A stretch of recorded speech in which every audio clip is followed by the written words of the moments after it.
Mulla on teille pieni arvoitus. Mä hommasin 2 täysin samankokoista levypainoa. Paitsi, että toinen niistä on feikki. Joten kysymys kuuluu, tiedäksä? Kumpi näistä painoista painaa ainoastaan vaivaisen karkkipussin verran?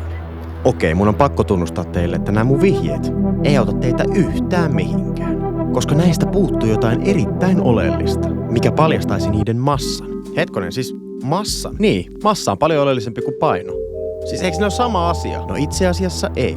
Sillä paino on oikeasti vain voima, jolla maapallo vetää massaa puoleensa. Mitä suurempi massa, sitä suurempi painovoima. Esimerkiksi vaaka ei tiedä massastasi yhtään mitään, vaan todellisuudessa se mittaa painosi voimana, eli newtoneina, jonka jälkeen se muuttaa ne sinulle ymmärrettävämpään muotoon kiloiksi, eli siis massaksi. Mä en siis vieläkään ymmärrä. Kuvittele, että sä olisitkin avaruudessa. Mitäs se vaaka silloin näyttää?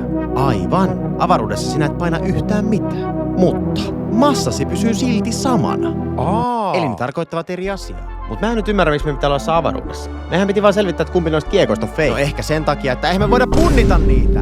Sori. Mutta onneksi meillä on toinen mahdollisuus selvittää niiden massat. Nimittäin Newtonin toisen lain avulla. Sillä voima saa massan kiihtymään. Jos molempia kiekkoja työnnettäisiin yhtä suurella voimalla, se levypaino, jonka massa on pienempi, paljastuisi heti, sillä se kiihtyy enemmän ja saavuttaisi suuremman nopeuden kuin painavampi oikea kiekko. No niin. No mut hetkonen. Noihan oli joku tossa täsmälleen samaa vauhtia. Niin, no totta kai, kun mä työnsin niitä eri suuruisilla voimilla. Ja jouduin muuten pikkusen käyttää voimaa painavampaa kiekkoa. Ja feikkiä ei tarvinnut työntää käytännössä laisin. Oh my god. No miten mä nyt sit tosta näen, että kumpi noista on kevyempi? No et mitenkään, koska työnnön jälkeen niihin ei enää vaikuta mitään voimia. Ja Newtonin ensimmäisen lain mukaan ne jatkavat tasaista liikettään. Tai pysyvät levossa. Eli periaatteessa mä voisin vaan näyttää sulle tätäkin klippiä.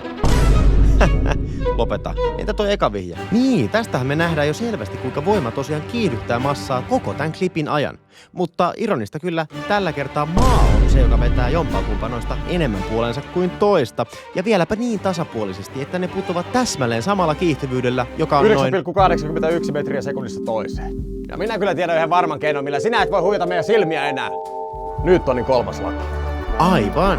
Kun 2 kappaletta törmää toisiinsa, niihin molempiin kohdistuu yhtä suuret, mutta vastakkaissuuntaiset voimat, jolloin niiden massat paljastuu väistämättä.